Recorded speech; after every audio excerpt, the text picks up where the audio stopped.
Good morning बच्चों। आज हम चैप्टर 2 9th क्लास के साइंस का is matter around us pure इसके पार्ट 2 में मिक्सचर के कंपोनेंट्स का सेपरेशन देखेंगे। इसके प्रीवियस पार्ट में हमने प्योर सब्सटेंस और मिक्सचर में अंतर देखा था, मिक्सचर कंपाउंड और एलिमेंट्स के बारे में देखा था, होमोजीनियस और हेट्रोजीनस मिक्सचर क्या होते हैं उनके बारे में देखा था, और ये देखा था कि मिक्सचर्स को फिजिकल मेथड से सेपरेट किया जा सकता है। अब हम आज ये देखेंगे कि कौन कौन सी मेथड्स होती हैं जिनसे कि मिक्सचर को सेपरेट किया जा सकता है। तो कुछ तो सिंपल मेथड्स होती हैं, जैसे कि आप गेहूं वगैरह आप घर में खरीदते होंगे तो उसमें पहले कंकर वगैरह रहते हैं, मिट्टी रहती है, तो उसको हाथ से चुनकर यानी पिक करके अलग किया जाता है, या मोटे और बारीक कंकर होते हैं उनको सीविंग यानी छन्नी से अलग कर दिया जाता है, छान कर अलग किया जाता है, बीन कर, छान कर, या फिर विनोइंग। सीविंग यानी कि छानना, विनोइंग, विनोइंग का मतलब उड़ाना। जैसे कि जो छिलके वगैरह होते हैं गेहूं में या धान में, जो छिलके होते हैं उनको जब धान में छिलके चावल से अलग करना है या और भी कुछ हल्की और भारी चीज को अलग करना है, तो उसके लिए यानी जिनका की डेंसिटी में अंतर है, जिन जिन सॉलिड दो मिक्सचर हैं, दो ठोस सॉलिड के मिक्सचर्स को जिसमें कि एक की डेंसिटी ज़्यादा और एक की कम है, तो उसको उड़ाकर या विनोइंग करके और उसको सेपरेट किया जाता है। अब हम आते हैं कुछ स्पेशल टेक्निक्स होती हैं, जैसे कि इवोपरेशन। इवोपरेशन को हम प्रीवियस चैप्टर में प्रीवियस उसमें भी देख चुके हैं कि इवोपरेशन क्या होता है, और ऊपर भी देख चुके हैं कि शुगर सॉल्यूशन यदि हमने बनाया तो उसमें शुगर और वाटर को सेपरेट करने के लिए किस तरह से उसकी हीटिंग की जाती है और वाटर वेपर्स अलग हो जाती हैं और शुगर अलग। यहाँ पर एक बहुत बढ़िया सा डायग्राम बना हुआ है, ये आपकी बुक से निकाला हुआ है। तो इसमें इंक को उसके कंपोनेंट से सेपरेट किया है। इंक में पानी होता है और इंक होती है सॉलिड इंक, उसमें डिजॉल्व होती है, तो इन दोनों को वापस से अलग अलग करना है। तो एक वॉच ग्लास ले ली जाती है, उसमें इंक ले ली। अब इसको डायरेक्ट गर्म नहीं करेंगे, बहुत थोड़ी सी है, तो नीचे पानी रख दिया बीकर में, बीकर के पानी से ये इंक गर्म होती है। बाकायदा ट्राईपॉड ट्राईपॉड स्टैंड लगाया है, ये बर्नर वगैरह सब कुछ सेट लगाया है। जब पूरी व्यवस्था हो जाती है तब हम यहाँ से बर्नर को ऑन करते हैं। अब ये जब गर्म होता है इंक, तो इसके अंदर का पानी जो होता है वो वेपोराइज होकर उड़ जाता है, और इंक जो सॉलिड है वो इस वॉच ग्लास में बची रह जाती है। इसका मतलब कि हम इवोपरेशन मेथड के द्वारा इसके कंपोनेंट्स को सेपरेट कर सकते हैं। दूसरी एक मेथड होती है सेंट्रीफ्यूगेशन। ये दूसरी मेथड जो है ये सेंट्रीफ्यूगेशन।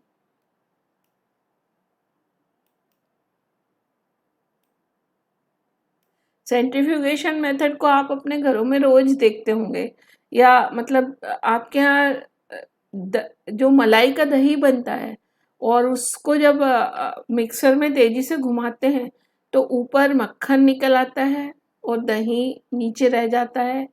तो दही से जो बटर बटर फ्रॉम कर्ड जो निकाला जाता है, बटर निकाला जाता है ऊपर, वो क्या है? Centrifugation method. यानी सेंट्रीफ्यूगेशन का मतलब है कि तेजी से घुमाते हैं तो लाइट वेट की चीज ऊपर आ जाती है, और हैवी वेट का कंटेंट जो होता है वो नीचे चला जाता है। तो इसी तरह से सेंट्रीफ्यूगेशन मेथड में एक लैब में एक सेंट्रीफ्यूगेशन मशीन होती है। यहाँ तो हमने मिक्सर की बात की जो हमारे यहाँ, वो भी एक प्रकार की सेंट्रीफ्यूगेशन मशीन ही है मिक्सर। इसी तरह से लैब में एक मशीन होती है, सेंट्रीफ्यूगेशन मशीन कहते हैं। उसमें 4 ये सॉकेट्स लगे हुए होते हैं, और ये पूरी मशीन को टेबल में इस तरह से कस दिया जाता है, और इसको इस हैंडल से तेजी से घुमाते हैं। अभी इसमें क्या होता है, कांच की टेस्ट ट्यूब्स डाल दी जाती हैं इन सॉकेट्स में। जो भी चीज़ हमको कंटेंट को सेपरेट करना होता है या प्रैक्टिकल करते हैं, तो प्रेसिपिटेट और ऊपर का जो सॉल्यूशन होता है वो दोनों को अलग अलग करना रहता है। प्रेसिपिटेट से आगे की टेस्ट लगाई जाती हैं, तो इसमें टेस्ट ट्यूब्स को डाल दिया जाता है और तेज़ी से घुमाते हैं, इस तरह से ये घूमती है चारों पंखे के जैसे। और फिर इसमें क्या होता है कि जो सॉलिड प्रेसिपिटेट होता है वो नीचे डिपॉजिट हो जाता है उस टेस्ट ट्यूब में, और ऊपर ऊपर उसका ऊपर का सुपरनेटेंट ऊपर चला जाता है। तो इस तरह से ये मशीन एक दूध का फैट निकालते हैं ना, जो मिल्क का फैट निकाला जाता है उसके लिए भी काम आती है ये सब मिल्क एंड सेंट्रीफ्यूजिंग मशीन जो होती है ना, सेंट्रीफ्यूजिंग मशीन, इसमें मिल्क भी ऊपर ऊपर फैट आ जाता है, मिल्क में जो फैट होता है वो ऊपर आ जाता है, और उसमें मीजरिंग टेस्ट ट्यूब रहती है उस पर। तो टेस्ट ट्यूब में पता चल जाता है मेजरमेंट से कि कितना फैट है और कितना पानी मिला हुआ है दूध में। तो इस तरह से दूध वाले अगर दूध में पानी मिलाते हैं तो डेयरी फार्मिंग में ये भी पता हो जाता है कि दूध में कितना पानी मिलाया है, और उसी हिसाब से उनको फिर उसका पेमेंट किया जाता है कि दूध में फैट कितना है। तो चलिए, ये सेंट्रीफ्यूगेशन मशीन का एक उपयोग भी बताया मैंने आपको, ये लैब में आप देखने को मिलेगी आपको, आप अपने स्कूल की लैब में इसको देखिएगा।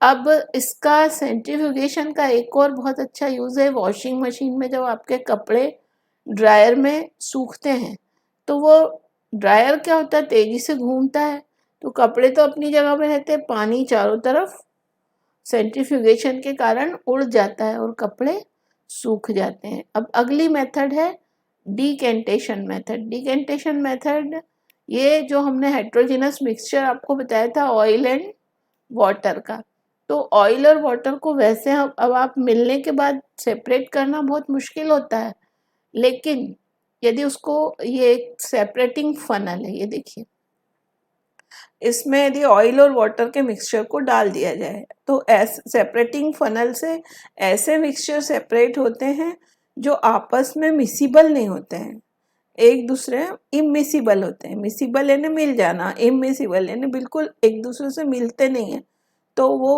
होमोजिनस हो नहीं पाते हैं, हेट्रोजिनस ही रहते हैं, और उनकी डेंसिटी अलग अलग होती है। तो इसमें ये लिड होता है, इस सेपरेटिंग फनल इस टाइप की होती है, ऊपर ये लिड रहता है इसका। तो ये लिड निकाल के और वो मिक्सचर इसमें डाल दिया जाता है, फिर लिड लगा के और उसको अच्छे से शेक वेल कर लिया जाता है, बहुत अच्छे से शेक कर लिया जाता है, और शेक करने के बाद इसको सेटल होने के लिए छोड़ दिया जाता है। जब सेटल होता है तो इसमें जो लाइट वेट का ऑयल होता है वो ऊपर आ जाता है, और हैवी वेट का जो भी कंटेंट होता है, जैसे मान लो इसमें वाटर है, तो वो नीचे आ जाता है। अब नीचे हम जो भी इसका कंटेनर रखते हैं और इसके स्टॉप कॉर्क को खोलते हैं तो नीचे का कंटेंट इसमें भर लेते हैं, और फिर थोड़ा सा बचता है बिल्कुल, जब जब हमें ऐसा लगता है कि यदि हम पूरा पूरा निकालने की कोशिश करेंगे तो ऊपर वाला कंटेंट भी आना शुरू हो जाएगा, तो हम बीकर को पहले ही हटा लेते हैं और थोड़े से कंटेंट को उसको वेस्ट जाने देते हैं, या किसी बीच वाले उसमें अलग निकालते हैं। फिर जब ये पूरा निकल जाता है नीचे का, ये खाली हुआ पूरा, जब यहाँ स्थिति आ जाती है तो फिर दूसरा बीकर लगा के उसमें, जैसे मान लो इसमें केरोसिन ऑयल और वाटर है, तो बाद में अगले बीकर को रख के यहाँ पे केरोसिन ऑयल को भी कलेक्ट कर लिया जाता है। तो ये जो सेपरेशन की मेथड है ये कहलाती है डिकेंटेशन, और ये सेपरेटिंग फनल के द्वारा की जाती है। तो ये सेपरेटिंग फनल ये इमिसिबल लिक्विड्स के लिए ही होती है, जो कि मिसिबल नहीं होते हैं और उनकी डेंसिटी अलग अलग होती है, तब ये यूज में आती है। अब देखिए, ये एक और मेथड है सब्लिमेशन।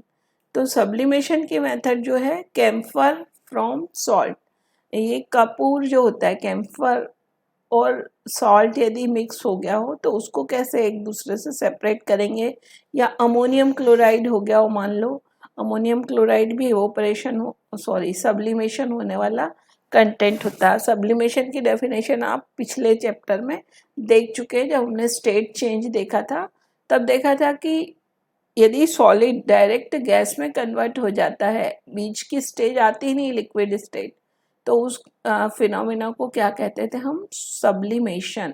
तो यहाँ पर सब्लिमेशन मेथड का ये डायग्राम रिपीट हुआ है, पिछले चैप्टर में भी आया था इस प्रकार का डायग्राम, आपको याद होगा।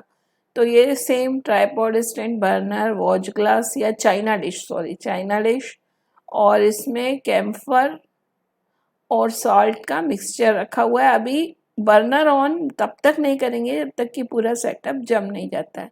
अब ये इसके बाद में इसमें फनल उल्टी रखी, ऊपर कॉटन का प्लग लगाया फनल के मुंह पे, और इधर चारों तरफ एक गीला कॉटन लपेट देते हैं इस फनल में बाहर की तरफ, ताकि क्या होता है, यहाँ जब हम इसको ऑन करा बर्नर को, वो जब कपूर उड़ना शुरू होता है और जब ऊपर उड़ती कपूर की वेपर्स, तो यहाँ पर क्या होता है, ये जो गीला बाहर लपेटा हुआ रहता है उसके कारण क्या, ठंडे होने के कारण यहाँ पर कपूर वापस से डिपॉजिट हो जाता है। जब कपूर की वेपर्स ठंडी होती तो वापस से सॉलिड बन जाती हैं, तो यहाँ कपूर इकट्ठा हो जाता है और इस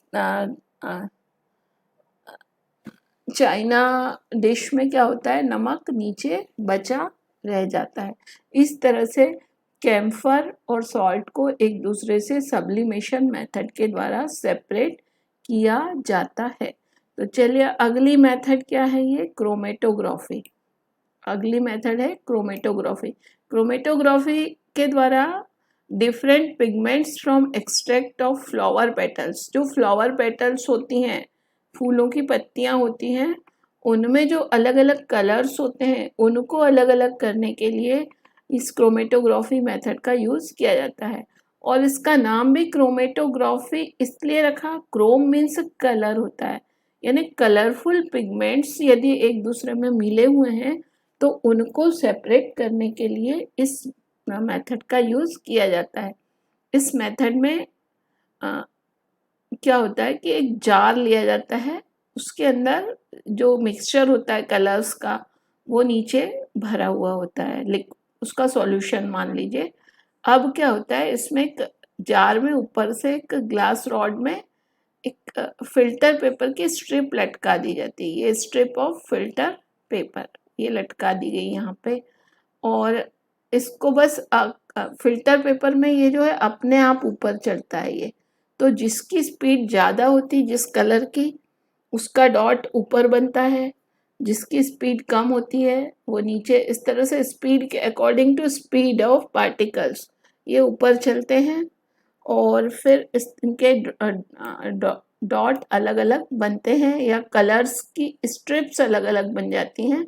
वो अलग अलग ऐसी स्ट्रिप्स अलग अलग कलर्स की बन जाती हैं, तो उनको बाद में इसको सेपरेट कर लिया जाता है। तो इस तरह से क्रोमेटोग्राफी मेथड जो होती है वो कलर्ड पिगमेंट्स को अलग करने की मेथड होती है। यदि ब्लैक इंक को इसमें सेपरेट करते हैं तो 2 डॉट्स बनते हैं यहाँ पर, क्योंकि इसमें 2 कंपोनेंट्स होते हैं। अब अगली मेथड है जब 2 लिक्विड एक दूसरे में मिले हुए रहते हैं, तो इस डिस्टिलेशन मेथड से इनको अलग करते हैं। ऐसे लिक्विड देखिए जो इमिसिबल थे लिक्विड, उनको तो हमने सेपरेटिंग फनल से अलग कर लिया था, लेकिन ऐसे लिक्विड जो मिसिबल हो जाते हैं, जिनको कि मतलब पूरे मिक्स हो गए, जैसे कि एसीटोन और वाटर, एसीटोन एंड वाटर ये बिल्कुल मिक्स हो जाते हैं, पता ही नहीं चलता कि एसीटोन और वाटर अलग अलग कहाँ हैं। अब इनको तो हम ग्रेविटी सेपरेशन से अलग नहीं कर सकते कि इनकी डेंसिटी अलग है या कुछ है, ऐसा कुछ भी नहीं है। तब क्या करेंगे हम, तो फिर उसमें मिसिबल लिक्विड्स जो होते हैं, मिसिबल लिक्विड्स को भी 2 प्रकार से, यदि उनके बॉइलिंग पॉइंट्स में ज़्यादा डिफरेंस है तो सिंपल डिस्टिलेशन मेथड से ये आराम से सेपरेट हो जाते हैं। लेकिन बॉइलिंग पॉइंट्स भी लगभग बराबर हैं कि एक को बॉईल करो तो दूसरा भी बॉईल होने लगता है, तब फिर उसको फ्रैक्शनल डिस्टिलेशन से सेपरेट करते हैं। तो 2 प्रकार के डिस्टिलेशन हम यहाँ देखेंगे, एक तो सिंपल डिस्टिलेशन और दूसरा फ्रैक्शनल डिस्टिलेशन। सिंपल तब जबकि मिसिबल लिक्विड्स के बॉइलिंग पॉइंट में बहुत कम अंतर होता है। मिक्सचर containing 2 miscible liquids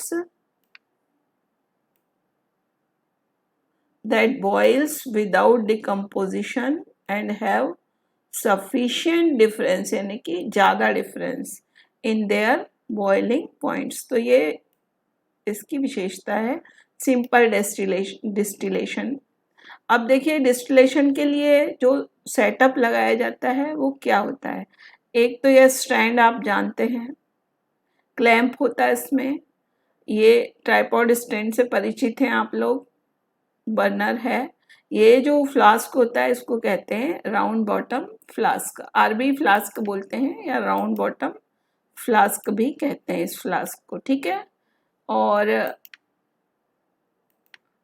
इसमें राउंड बॉटम फ्लास्क में आपने मिक्सचर डाला, एसीटोन और वाटर का मिक्सचर इसमें डाल दिया। ऊपर इसके कॉर्क में एक थर्मामीटर लगा होता है, ये देखिए ये थर्मामीटर आपको दिखाई दे रहा। और इसके फ्लास्क के साइड से एक ट्यूब जाती है, तो जब भी किसी भी कंटेंट की वेपर्स जब बनती हैं वो उड़ती हैं और यहाँ से होती हुई इधर आती। अब वेपर्स को ठंडा, बीच रास्ते में इसको वेपर्स को ठंडा कर दिया जाता है। तो ठंडा करने के लिए ये जो ट्यूब आ रही है ये वाली, इसके चारों तरफ एक जैकेट लगा दिया जाता है। इस जैकेट में वाटर डाला जाता है, नीचे से ठंडा पानी डाला जाता है इनलेट से, और आउटलेट से गर्म पानी बाहर निकलता है। ये इनलेट से इसमें अंदर जा रहा है और ये आउटलेट से पानी बाहर आ रहा है, ऐसा। इनलेट से अंदर जाता है, आउटलेट से बाहर। तो ये जैकेट है, आउटर जैकेट। और जब यहाँ से निकलने वाली वेपर्स ठंडी होती हैं और यहाँ कलेक्ट हो जाती हैं, तो इस टोटल मेथड को बोलते हैं डिस्टिलेशन। तो अब देखिए, आपने डिस्टिल्ड वाटर का नाम भी सुना होगा। जब इंजेक्शन वगैरह लगाते हैं तो डिस्टिल्ड वाटर का यूज़ किया जाता है। तो डिस्टिल्ड वाटर भी इसी मेथड से बनाया जाता है। उसमें बिल्कुल कोई इम्प्योरिटी नहीं होनी चाहिए, क्योंकि इंजेक्शन वगैरह लगाने के काम आता है वो, इसलिए। तो वो भी केवल पानी रहता है, उसको वेपोराइज करते हैं और उसकी वेपर्स को वापस से ठंडी करके डिस्टिल्ड वाटर रिसीव करते हैं इस रिसीवर में। अब यहाँ तो ये मिक्सचर है वाटर और एसीटोन का। तो एसीटोन का बॉइलिंग पॉइंट जो होता है वो कम होता है। यहाँ मैं लिखूँ इसको कि एसीटोन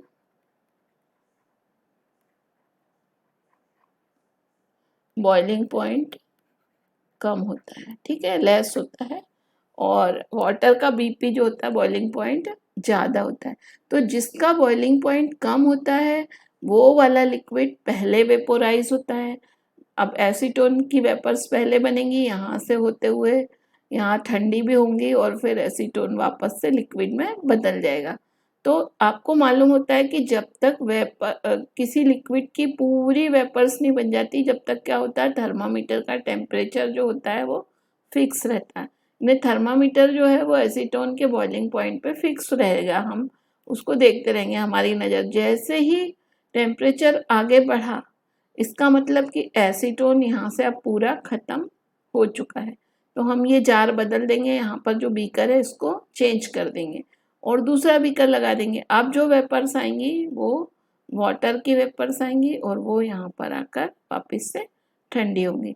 तो इस तरह से एसीटोन और वाटर को हम distillation method, simple distillation method से सेपरेट करते हैं, क्योंकि एसीटोन और वाटर कंप्लीटली मिसिबल लिक्विड्स हैं और उनके बीच में sufficient difference in boiling point है। अब देखें कि अगली एक और मेथड है फ्रैक्शनल डिस्टिलेशन। तो उसका यूज़ कब करते हैं, जब जो दो लिक्विड होते हैं वो मिसिबल तो हैं एक दूसरे में, मगर उनके बॉइलिंग पॉइंट्स में बहुत कम अंतर है, तब उस समय फ्रैक्शनल डिस्टिलेशन मेथड का यूज़ करते हैं।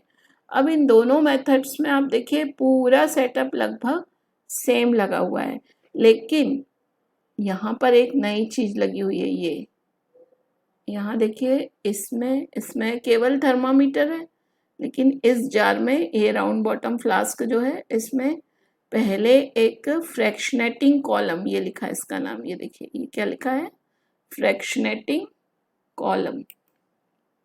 ये एक फ्रैक्शनेटिंग कॉलम लगा हुआ है यहाँ पर, और इस कॉलम में ग्लास बीड्स भरी हुई हैं, कांच के कंचे भरे हुए रहते हैं। तो दो लिक्विड्स जिनका कि बॉइलिंग पॉइंट बहुत नियरर होता है, बहुत पास पास होता है, कि जब इनको गर्म करते हैं तो दोनों की वेपर्स एक साथ बनने लगती हैं। अब क्या होगा, यदि एक साथ वेपर्स बनती हैं तो एक साथ कूल होके और फिर वापस आ जाएंगी, तो हम सेपरेशन करना है वो तो हो ही नहीं पाएगा। इसलिए इसके बीच में एक फ्रैक्शनेटिंग कॉलम लगा दिया जाता है। तो इसमें जो ग्लास बीड्स है ना, इसके कारण जो वेपर्स दोनों एक साथ चलती हैं, तो जिसका बॉइलिंग पॉइंट कम होता है उसकी वेपर्स तो आगे बढ़ जाती हैं, लेकिन जिसका बॉइलिंग पॉइंट थोड़ा सा ज़्यादा होता है, सॉरी, जिसका बॉइलिंग पॉइंट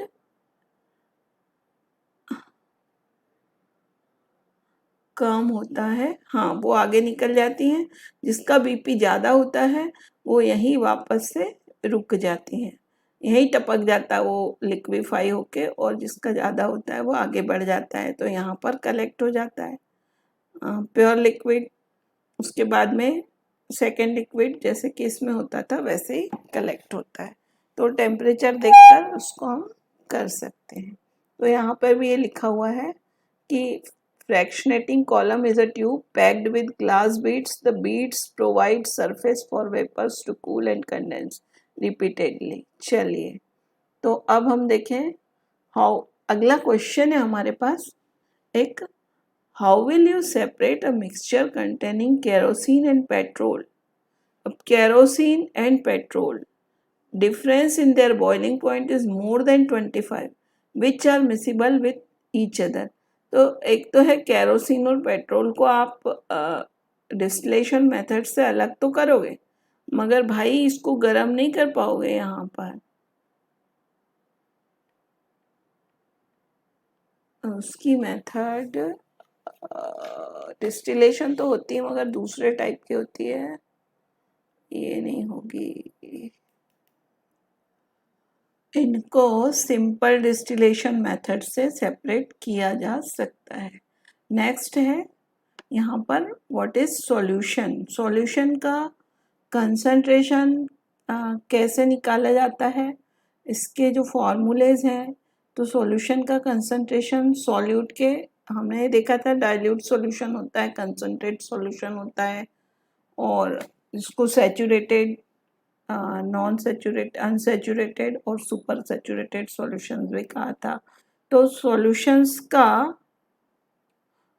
में जो कंसंट्रेशन ऑफ सॉल्यूशन को कैलकुलेट करने के फॉर्मूलेज जो होते हैं, मास परसेंटेज ऑफ सॉल्यूशन, तो मास ऑफ सॉल्यूट और मास ऑफ सॉल्यूशन इनटू 100, इस तरह से इनका रेशो उस पर 100 का गुणा किया जाता है। यहाँ पे देखिए मास ऑफ सॉल्यूशन होता है, यानी कि सॉल्यूशन में सॉल्यूट और सॉल्वेंट दोनों का मास होता है। यहाँ पे कैलकुलेशन में कभी भी गलती नहीं करना। देखिए जैसे इस एग्जाम्पल में देखिए आप,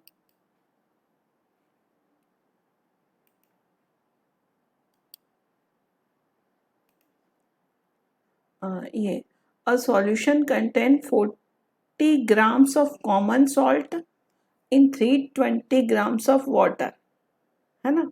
तो calculate the concentration in terms of mass by mass percentage.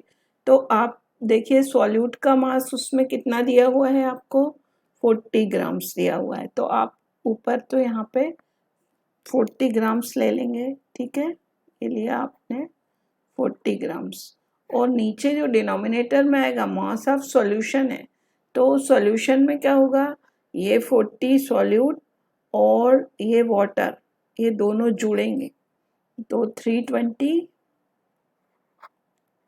Plus 40 होगा इंटू 100 होगा। तो आप इसका मास परसेंटेज निकालेंगे, तो इसको आप कैलकुलेट कर लेंगे इसके बाद में। पर जो गलती आप कर सकते हैं, केवल 320 लिख देंगे तो आपका आंसर गलत आएगा। अब ये कैलकुलेशन आप कर लीजिएगा।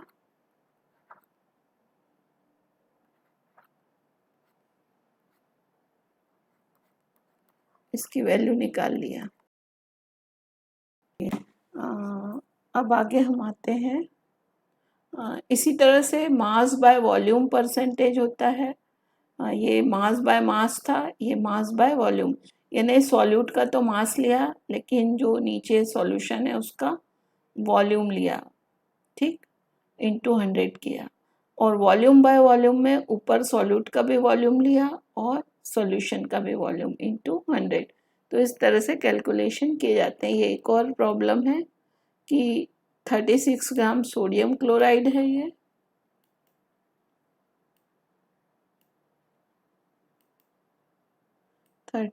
Gram sodium chloride is dissolve in 100 grams of water. तो फिर से वही सेम 36/136 आएगा और इंटू 100। तो इससे इसका कैलकुलेशन हो सकता है। अब जो सॉल्यूशन के टाइप्स हैं, इसके पहले हमने अनसैचुरेटेड, सैचुरेटेड और सुपर सैचुरेटेड सॉल्यूशंस देखे थे। वो उसमें कंसंट्रेशन पे डिपेंड करता था कि सॉल्यूशन में कितना कंटेंट डिसॉल्व है। यहाँ पर जो सॉल्यूशन के पार्टिकल्स हैं वो कितने बड़े हैं या छोटे हैं, इस पर डिपेंड कर रहा है कि ये टाइप्स ऑफ सॉल्यूशन जो है, एक होता है सबसे छोटे पार्टिकल्स होते हैं उसको ट्रू सॉल्यूशन बोलते हैं। जब पार्टिकल्स थोड़े बड़े होते हैं, ट्रू सॉल्यूशन से बड़े होते हैं, तो वो कोलाइड कहलाता है। और जब बहुत बड़े बड़े पार्टिकल्स होते हैं तो उसको बोलते हैं सस्पेंशन। तो सॉल्यूशन, कोलाइड और सस्पेंशन, ये 3 टाइप के सॉल्यूशंस होते हैं on the basis of size of solute particles. तो जो सॉल्यूशन होता है वो हमेशा होमोजीनस होता है। सॉल्यूशन हमेशा कैसा होता है? होमोजीनस होता है। लेकिन कोलाइड जो होता है हमेशा हेट्रोजीनस होता है और सस्पेंशन भी हमेशा हेट्रोजीनस होते हैं। तो ये एक तो डिफरेंस हो गया इनकी मिसिबिलिटी पे कि सॉल्यूशन बिल्कुल मिसिबल होते हैं, लेकिन कोलाइड्स जो होते हैं इमिसिबल होते हैं और हेट्रोजीनस होते हैं। अब इनके पार्टिकल्स जो होते हैं, ट्रू सॉल्यूशन का एग्जाम्पल है शुगर सॉल्यूशन। शरबत जो होता है शक्कर का या नमक का विलयन वगैरह, ये जो होते हैं ट्रू सॉल्यूशन के एग्जाम्पल्स हैं। इसमें जो सॉल्यूट के पार्टिकल्स होते हैं वो बहुत छोटे होते हैं, 1 नैनो माइक्रोन से लेकर 10⁻⁻⁹ नैनो, या और लिखा है नैनो माइक्रोन से मतलब है 10⁻⁻⁹ माइक्रोन।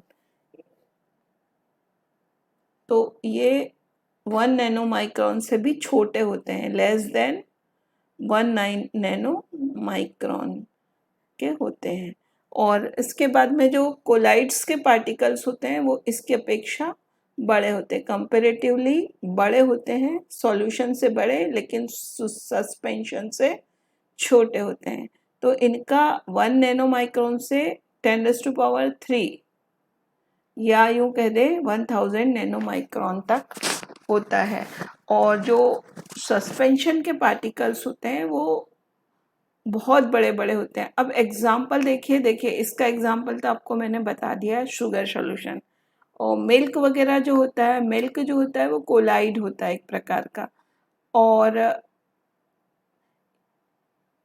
जो मडी वाटर, जो यदि पानी में हम धूल मिट्टी मिला दें या चौक मिला दें तो वो क्या होता है, एक प्रकार का सस्पेंशन होता है। तो इसमें क्या होता है, मिट्टी वाला पानी जो होता है उसमें मिट्टी नीचे बैठ जाती है, चौक भी अगर घोल देंगे या चूना वूना घोलते हैं तो वो भी नीचे बैठ जाता है। तो ये क्या कहलाता है, सस्पेंशन कहलाता है, जिसमें कि जो सॉल्यूट पार्टिकल्स होते हैं वो बहुत बड़े बड़े होते हैं, नीचे बैठ जाते हैं, छन्ने से छानने में अलग भी हो जाते हैं।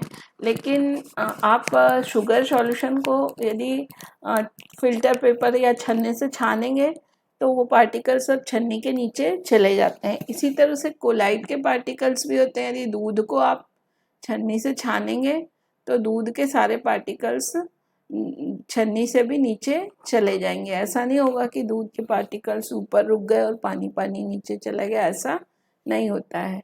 तो दूध भी एक प्रकार का कोलाइड होता है जो फिल्टर पेपर से पास आउट हो जाता है, सॉल्यूशन भी पास हो जाता है। लेकिन सस्पेंशन के पार्टिकल्स इतने बड़े होते हैं कि छन्ने से नीचे नहीं निकलते, वो ऊपर ही रुक जाते हैं, जैसे कि धूल मिट्टी का मिक्सचर। अब देखें कि ट्रू सॉल्यूशंस जो होते हैं स्टेबल होते हैं। एक बार शरबत बना दिया, आपने रख दिया, तो ऐसा नहीं होगा कि रखे रखे शक्कर अलग हो गई और पानी अलग, ऊपर नीचे अलग अलग लेयर बन गए, ऐसा नहीं होता है। इसी तरह से दूध जो है, दूध को भी रखा रहेंगे तो ऐसा नहीं होता कि दूध रखे रखे नीचे दूध के पार्टिकल्स इकट्ठे हो गए और पानी अलग हो गया। पर दूध में होता है, पार्टिकल भी होते हैं और पानी भी होता है। ये आपको कैसे पता चलता है?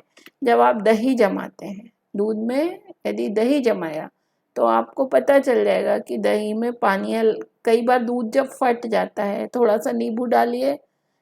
यदि आपने फटा हुआ दूध नहीं देखा हो तो आप उसको करके देख सकते हैं कि दूध में थोड़ा सा नींबू डाल दो और फिर गर्म करो तो दूध पूरा, एक बूंद भी डाल दो, नींबू का हाथ भी डाल दोगे तो दूध फट जाएगा।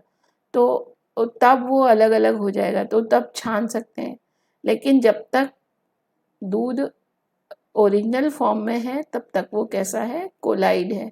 तो उसके पार्टिकल्स को अलग अलग नहीं किया जा सकता। तो इस तरह से ये सॉल्यूशंस के टाइप्स हैं: ट्रू सॉल्यूशन, कोलाइड और सस्पेंशन।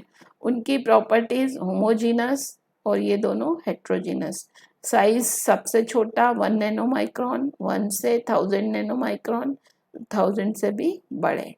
और इनके पार्टिकल सॉल्यूशन के छन्नी से छन जाते हैं, कोलाइड्स भी छन जाता है। सस्पेंशन के पार्टिकल्स फिल्टर पेपर से पास नहीं होते हैं। सॉल्यूशन स्टेबल होता है, कोलाइड भी स्टेबल होता है, लेकिन सस्पेंशन यानी मिट्टी घोल के अगर आप पानी को रखेंगे, खूब हिलाएंगे, थोड़ी देर रुके रखेंगे तो वापस मिट्टी के पार्टिकल्स नीचे जम जाते हैं। और सारों का उदाहरण आपने देख लिया। तो यहाँ पर देखिए बीच वाला जो कोलाइड है, केवल इसके बारे में अब थोड़ा सा हम देखेंगे। ये आपकी बुक से मैंने ये चार्ट निकाला है और ये नाम जो है ये सब आप लोग जानते हैं, चिर परिचित चीजें हैं ये। तो ये जो है, जैसे कि जब सॉल्यूशन बनाते हैं तो उसमें क्या क्या होता है हमारे पास? सॉल्यूशन में सॉल्यूट होता है और सॉल्वेंट होता है। लेकिन इसमें सॉल्यूट को कहते हैं डिस्पर्स्ड फेज और सॉल्वेंट को कहते हैं डिस्पर्शन मीडियम। जो ज़्यादा मात्रा में होता है उसको क्या बोलते हैं? सॉल्वेंट। तो यहाँ जो ज़्यादा मात्रा में हो उसको बोलते हैं डिस्पर्सिंग मीडियम, वो जो कम मात्रा में उसको बोलते हैं डिस्पर्स्ड फेज। तो यहाँ देखिए गैस में लिक्विड अगर डिसॉल्व है तो उसको बोलते हैं एरोसॉल। एरोसॉल, अभी आप लोग एरोसॉल के बारे में बहुत सुन रहे होंगे। जब कोरोना के उसमें कि यदि आप छींकते हैं तो आपके छींक के ड्रॉपलेट्स एयर में मिल जाते हैं, वो एरोसॉल बनता है। यानी छींक तो लिक्विड है आपके और गैस तो आसपास है ही, हवा, तो हवा में जो लिक्विड पार्टिकल्स होते हैं वो एरोसॉल कहलाते हैं। तो ये बादल, धुंध वगैरह ये सब क्या है? गैस में लिक्विड का कोलाइड है। दूसरा है गैस में सॉलिड। गैस में सॉलिड में धुआं जो होता है और गाड़ी वगैरह से जो पीछे जो काला सा धुआं निकलता है उसमें क्या होता है? गैस में कार्बन पार्टिकल्स होते हैं, तो ये भी कोलाइड होता है। फिर लिक्विड में गैस, यानी लिक्विड ज़्यादा है और गैस कम है, लिक्विड ज़्यादा और गैस कम। तो ये शेविंग क्रीम से जो फोम वगैरह निकलता है या साबुन लगाते हैं आप, तो जो झाग निकलता है वो क्या कहलाता है? लिक्विड में गैस का कोलाइड। लिक्विड ज़्यादा होता है उसमें और झाग निकलता है। अब आगे देखिए, लिक्विड में लिक्विड का कोलाइड, ये वाला शब्द याद रखिए। लिक्विड में लिक्विड का कोलाइड ये कहलाता है इमल्शन। लिक्विड में लिक्विड का कोलाइड ये इमल्शन कहलाता है। तो दूध भी एक प्रकार का इमल्शन है, या जो फेस वॉश, फेस क्रीम्स वगैरह होते हैं ये भी इमल्शन होते हैं, लिक्विड फॉर्म में आते हैं। अब ये देखिए लिक्विड में सॉलिड, यानी लिक्विड ज़्यादा और सॉलिड कम, उसको कहते हैं सॉल। और इसका रिवर्स देखिए, सॉलिड ज़्यादा और लिक्विड कम, इसको बोलते हैं जेल। ये जेल और सॉल में डिफरेंस भी कई बार पूछते हैं। तो लिक्विड जब डिस्पर्सिंग मीडियम में है और सॉलिड डिस्पर्स्ड फेस है, यानी कि लिक्विड ज़्यादा है सॉलिड कम है, तो वो हुआ सॉल। और इसका रिवर्स, ये सॉल का एग्जाम्पल है मड यानी कि कीचड़। कीचड़ या दलदल देखा होगा आपने, उसमें अ, पानी बहुत ज़्यादा होता है और मिट्टी उसमें मिली हुई रहती है, पर पानी ज़्यादा होता है तब क्या बनता है, मड बन जाता है, कीचड़ बन जाता है ना। या मिल्क ऑफ मैग्नीशिया, जब पेट वेट गड़बड़ होता है तो मिल्क ऑफ मैग्नीशिया की दवाई मेडिसिन के रूप में दी जाती है। चलिए, मैग सल्फ जिसको बोलते हैं, इस टाइप से। अब ये है सॉलिड ज़्यादा और लिक्विड कम, उसको बोलते हैं जेल। अपने जो घरों में मुरब्बा वगैरह बनाते हैं वो भी एक प्रकार की जेली होती है, या जेली जो होती है वो अपने केक वगैरह में लगाने के लिए आप लाते हैं ना, रेड या ग्रीन कलर की, वो भी उसमें क्या सॉलिड ज़्यादा है और लिक्विड कम है। घी, चीज़, बटर, ये सब भी क्या है, जेल होते हैं। तो अब एक और बीच का ये बच गया है सॉलिड में गैस। तो ये सॉलिड में गैस यानी कि आपके जो गद्दे वगैरह होते हैं ना, फोम के, स्पंज, ये सब क्या होता है, इनके अंदर भी सॉलिड के बीच बीच में गैस होती है, तो ये कहलाते हैं सॉलिड में गैस। और सबसे लास्ट में है सॉलिड में सॉलिड। सॉलिड में ये जो ग्लास वगैरह होते हैं ये होते हैं। तो यहाँ पर क्या आपने देखा हो कि कोलाइड्स जो होते हैं वो 8 प्रकार के होते हैं, यहाँ देखिए। और जो सॉल्यूशंस थे वो 9 प्रकार के थे। तो इसमें कौन से प्रकार का कोलाइड नहीं है, आप देखिए जरा। इसमें गैस में का जो कोलाइड होता है वो नहीं है। वो क्यों नहीं है गैस में गैस, क्योंकि एक दूसरे का मिसिबल होता है, होमोजेनस मिक्सचर बन जाता है गैस में गैस, इसलिए गैस में गैस का कोलाइड नहीं हो सकता। तो चलिए, अब ये कोलाइड की 2 प्रॉपर्टीज हैं, ये और देख लेते हैं, इसके बाद हम नेक्स्ट पार्ट में देखेंगे। तो कोलाइड की 2 स्पेशल प्रॉपर्टीज होती हैं। एक तो ये है, ये इस पे शॉर्ट नोट कई बार पूछा जाता है, Tyndall effect. What is Tyndall effect, या scattering of light. Scattering of light ये भी पूछा जाता है। तो वो यही चीज़ होती है टिंडल इफेक्ट। तो होता क्या है, जब कोलाइड्स, जैसे मान लो आप एक्सपेरिमेंट करना हो घर में ही आपको, तो पूरी लाइट्स ऑफ कर दीजिए, 2 ग्लास लीजिए, एक में दूध रखिए, एक में पानी रखिए, ठीक है। और एक टॉर्च से इस तरह से आप उस पर लाइट डालिए, तो टॉर्च से जो लाइट जाएगा वो कोन फॉर्म में ही जाएगा, इस तरह से, ठीक है। तो ये जो दूध के ऊपर जहाँ लाइट जाएगा वहाँ पे नीले रंग का अलग से रिफ्लेक्शन आपको दिखाई देगा, स्कैटरिंग ऑफ लाइट दिखाई देगी। लेकिन सिंपल पानी में ऐसा कुछ नहीं दिखाई देता है। तो जो कोलाइडल सब्सटेंस होते हैं उनके ऊपर जब 90 डिग्री से लाइट पास की जाती है, लाइट डाली जाती है, तो इसके कोलाइड्स के पार्टिकल अपने अंदर से एक ब्लू कलर की लाइट इमिट करते हैं, और वो लाइट उसको बोलते हैं स्कैटर करते हैं। तो ये स्कैटरिंग ऑफ लाइट कहलाता है। ये इस फिनोमिना को क्या कहते हैं, स्कैटरिंग ऑफ लाइट। और इसको टिंडल नाम के साइंटिस्ट जो थे उन्होंने सबसे पहले ऑब्जर्व किया था, इसलिए इसे बोलते हैं टिंडल इफेक्ट।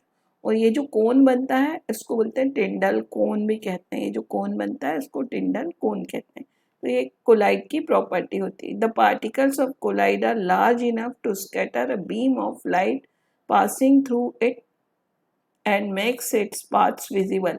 ने जब भी कोलाइड में लाइट पास की जाती है तो वो स्कैटरिंग ऑफ लाइट के कारण चमकदार दिखाई देता है। इसी कारण से आपको आकाश जो होता है, स्काई जो होता है, वो ब्लू दिखाई देता है।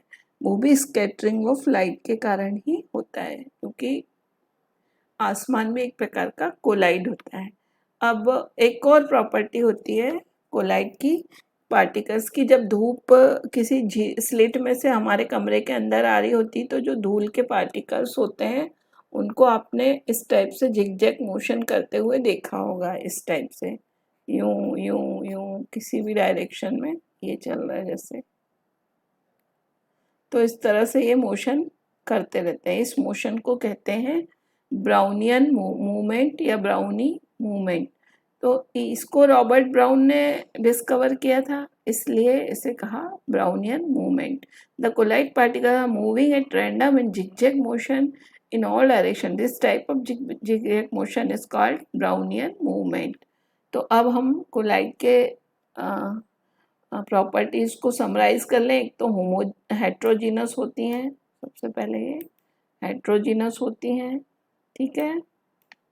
उसके बाद साइज उनका सस्पेंशन से बड़ा लेकिन सस्पेंशन से छोटा और सॉल्यूशन से बड़ा होता है, और फिल्टर पेपर से पास आउट नहीं हो जाते हैं। उसके बाद में स्कैटरिंग ऑफ लाइट होती है और स्टेबल होते हैं, सेटल डाउन नहीं होते हैं। तो चलिए, थैंक यू बच्चों।